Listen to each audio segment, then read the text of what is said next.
Continuing Aleister Crowley's Diary of a Drug Fiend, Book 2, Inferno. We are still in Chapter 5, Towards Madness. I put myself out for King Lammas. Every step he treads is smeared with blood, as Gretel once said. Yes, in some infernal way he had made me one of his victims. All right, you shall get enough magical diary to let you know that I'm out of your clutches.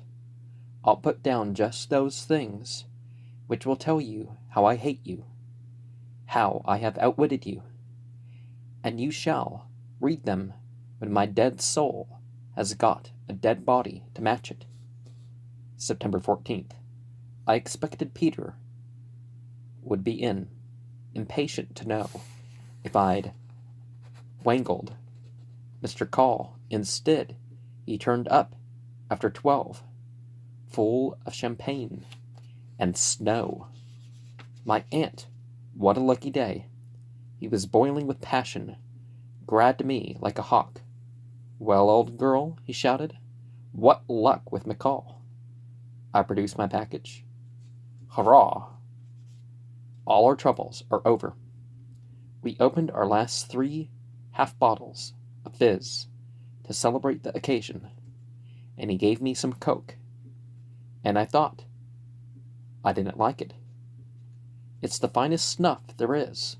A sniff to the right and a sniff to the left, and a big heap right on my tongue. And that wasn't all. I'll tell you what's been wrong, he said, in the morning. Who could expect to be right in a place like this? I've got right on to the ropes. We never run short anymore. We'll go down to Barley Grange and have another honeymoon. You're my honeysuckle, and I'm your bee. He went and flung open the door and shouted for the woman to pack our things, while we went out to breakfast and have the bill ready. What infernal fools we are, he cried out as he went sailing down the street to the wisteria, where you can get real French coffee and real English bacon. We looked at ourselves in the long mirror. We could see how ill we had been, but all that was gone. Decision and self-confidence had come back, and love had come back with them.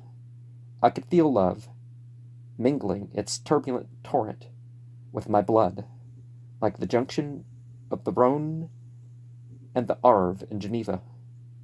We walked into a shop and bought a car on the spot and took it away then and there. There was one at the Grange, but we wanted a racer. We drove back to Greek Street in a flood of delight. It was a bright, fresh autumn morning.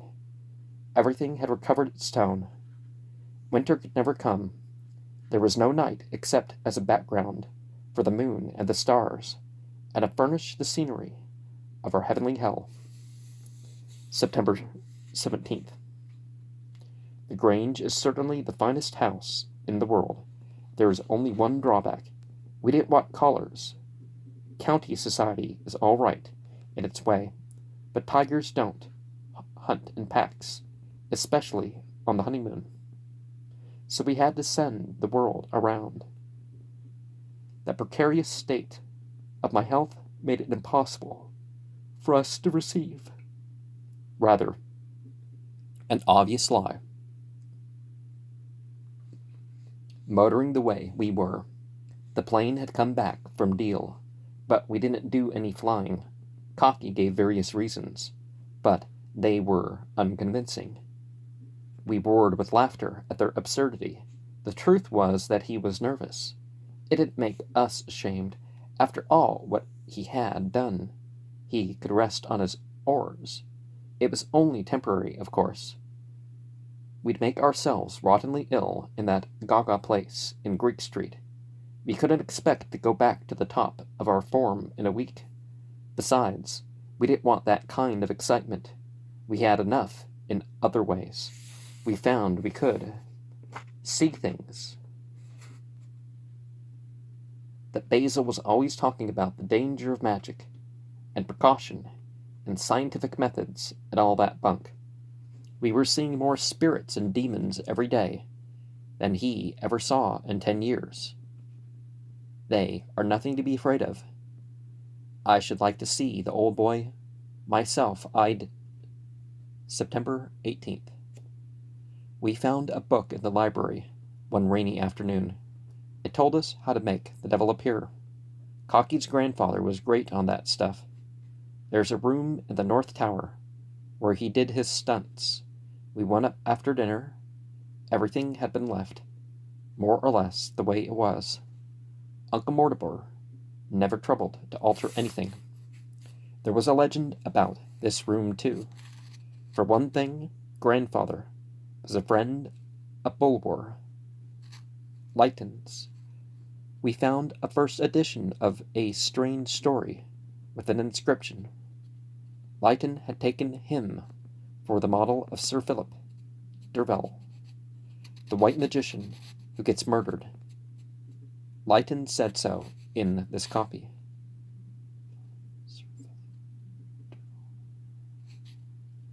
It was all very weird and exciting. The room was full of the strangest objects. There was a table painted with mysterious designs and characters, and a huge cross-hilted sword, 2 silver crescents separated by 2 copper spheres, and a third for the pommel. The blade was 2-edged, engraved with Arabic or something.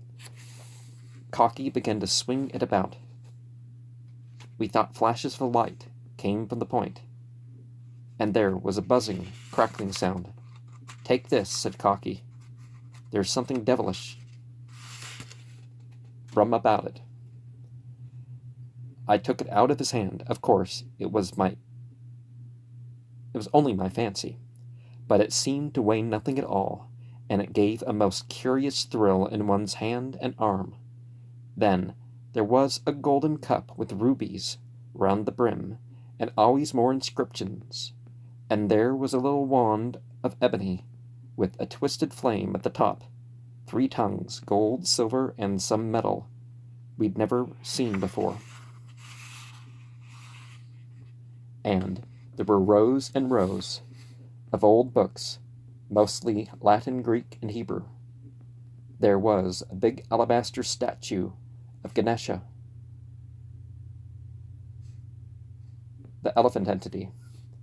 "This is the place," I said, "to get hold of the devil." "That's all right," said Cocky. "But what about a little she-devil for me?" "Oh," I said, "if I'm not satisfactory, you'd better give me a week's salary in lieu of notice." We laughed like mad. Something in the room made our heads swim. We began kissing and wrestling. It's all very well to laugh at magic, but after all, certain ideas do belong to certain things, and you can get an idea going if you're reminded of it by a place like this. Lady Pendragon's diary is interrupted by a note, written on some later occasion, in the handwriting of Mr. Basil King Lamas.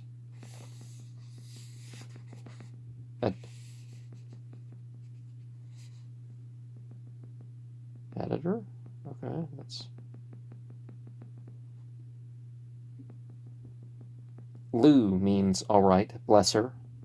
She makes me think of Anatole France, La Rotisserie de la Reine. Padauk, old Coignard, has been warned by the Rosicrucian not to pronounce the word Alga, and the moment he does so, a wheel comes off his carriage, with the result that he gets murdered by Moses. Then again, all the Rosicrucian's predictions come true, and he himself goes up in a flame like the salamander. he has been invoking. He looks upon his own death as the crown of his career, the climax towards which he has been working. Anatole France is, in fact, compelled to write as if the Rosicrucian theories were correct, although his conscious self is busily exposing the absurdity of magic. It looks as if the artist's true self were convinced of the actuality of magic and insisted on expressing itself, despite every effort of the skeptical intellect to turn the whole thing into ridicule. There are numerous other examples in literature of the same conflict between the genius and the mind, which is its imperfect medium. For instance, at the other end of the scale, Mr. W.S. Maugham in The Magician does his malignant utmost to make the villain objectionable in every way.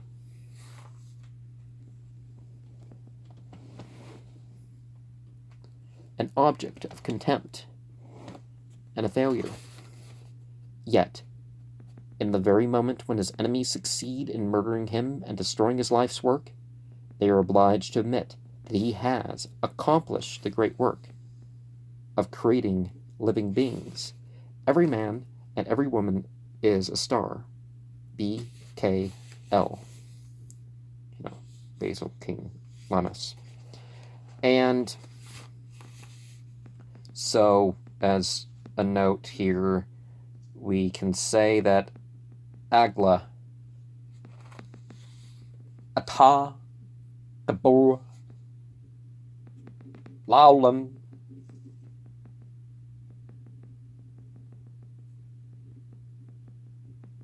Amen.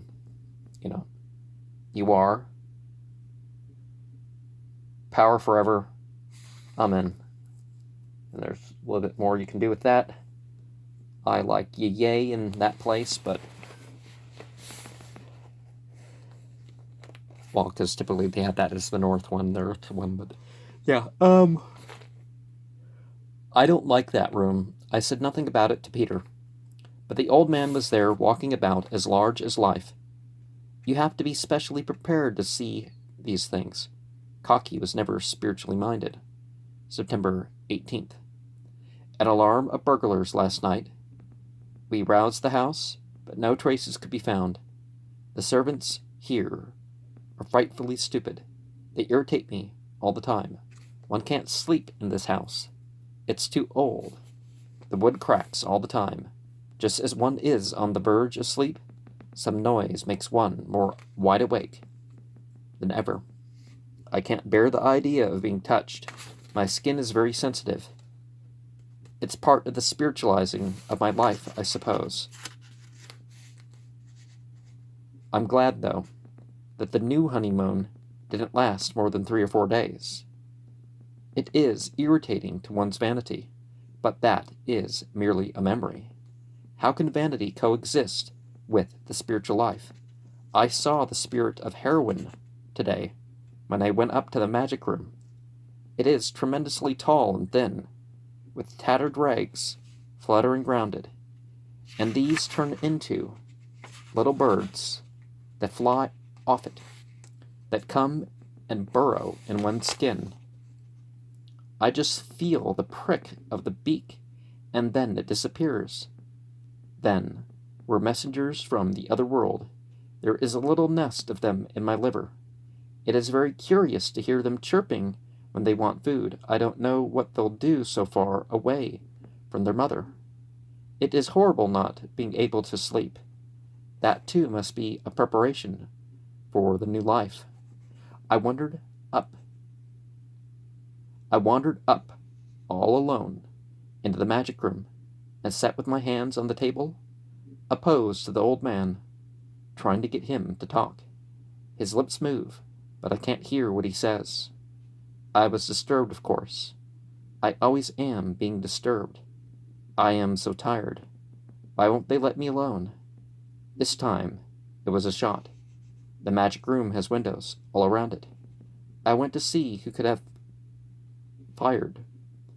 It was very bright moonlight, but I could see nothing.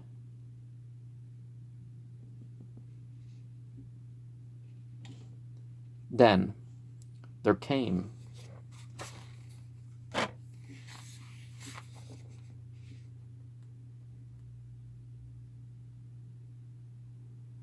another flash and report. I went round to the side it came from and watched. It was by the lake. I watched a long time. Then a crouching figure, hidden among the reeds, sprang up, put a gun to its shoulder, and fired twice in rapid succession.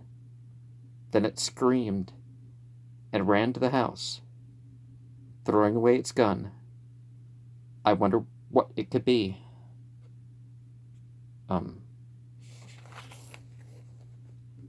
September 20th. I found a manuscript in a grandfather's room that tells you how to invoke the devil. It needs 2 people, and I don't feel sure about Peter. He can't see into the spiritual world at all. On the contrary, he is getting a little queer in the head and imagines he sees things which don't exist at all. He's constantly scratching himself. He behaved very strangely at dinner. I think the butler noticed it. At midnight, we went up to the old man's room and began to go through the ritual. A lot of it seems silly, but the climax is fine. You keep on saying over and over again, Io pan pan, Io pan pan, I pan pan, Io pan pan, Io pan pan, pan pan pan, agi pan, agi pan, agi pan, agi pan, agi pan, agi pan, agi pan, Io pan pan. You go on till something comes. We used 2 black robes that were found hanging up there. They were lovely silk robes with hoods. You take candles in both hands and dance while you make incantations. We got frightfully exciting. It was as if a strange force had got hold of us. It seemed to lead us all round the house and then into the grounds. We were shouting at the top of our voices. Once or twice we saw a servant putting out a nose through a chink of a door. It would always be shut with a little squeal, and we could hear keys turning and bolts being pushed. We wanted to roar with laughter, but we had to keep on with the invocation. The book said you mustn't stop while you were outside the magic room, or the devil could get to you. The strange thing is that I don't remember at all what happened. Did the devil come or not? I don't even remember getting back to the magic room. I must have gone to sleep, for I've woken up frightfully hungry. Cocky's awake too. He's kneeling at the window with a shotgun. He aimed it 2 or 3 times, but didn't fire. He came back to me after putting the gun in a corner. He said, "It's no good. They're too spry. The only chance is to get them at night." He was hungry too. We rang for some food. Nobody answered the bell. We rang again and again. Then Peter got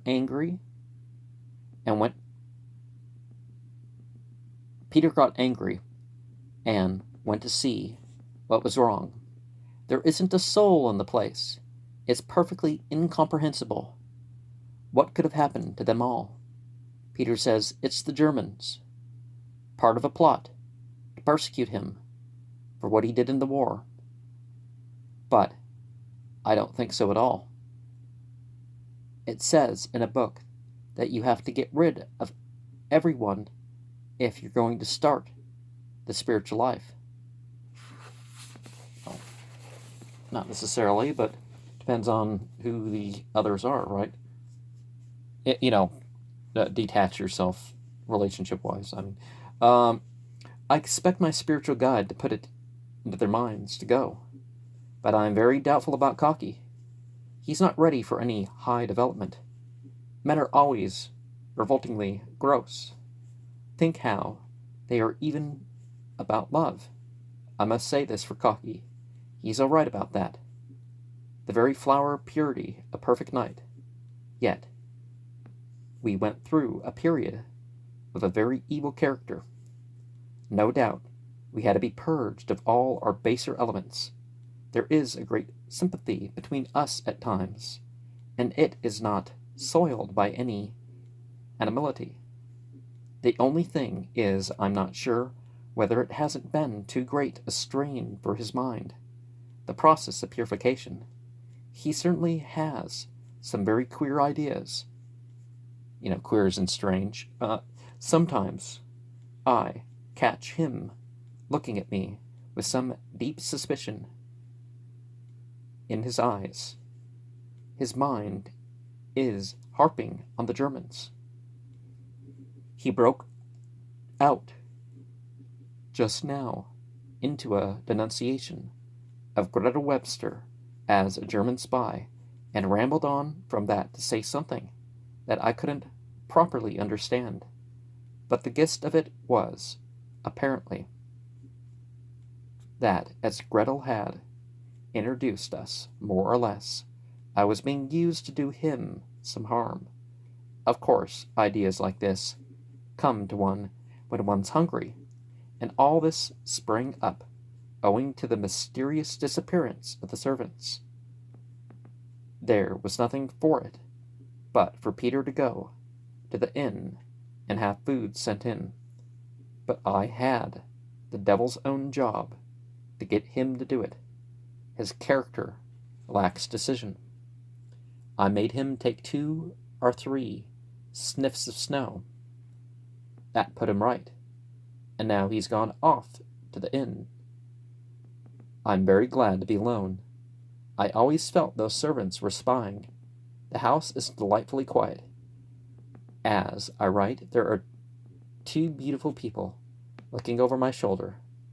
They had been sent to watch over me and guide me, and prepare me for the great destiny which is in store for me. Here comes Peter, with a waiter and a tray. I must hide this book. The secrets of the spiritual life must be kept from the profane. It's all right. Peter is my soulmate, after all. We couldn't eat much. It's only natural. All base appetites had to be killed out before one is ready to go on. Peter ate very little himself, and then he said, I know why we couldn't get the devil to come the other night. It was having those servants about. I remember now that grandfather only had 2 in the house, and he used to send them away when he had anything big on. Let's see what we can do tonight. That was delightful. That was his old self. We thought it would be a good plan to coke up pretty hard before starting.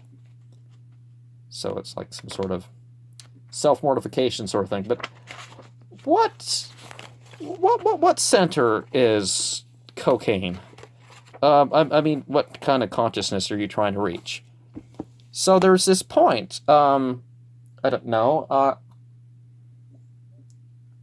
You're kind of behind. A really high tone. Center of the head and the chin, kind of between there. You release norepinephrine and that sort of stuff. But you can get into this state where you're comfortably numb. You're energetic. Your awareness is, everything's, the situation is very important. I've never done cocaine, so I don't know how this compares, but I'm just saying this particular state that a person can get into. Now, sometimes you're not super energetic, but I don't know. People call it the Christ consciousness or something. I think, but you can,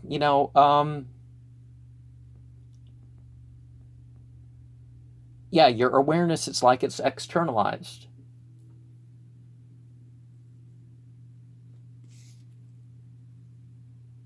I could say more.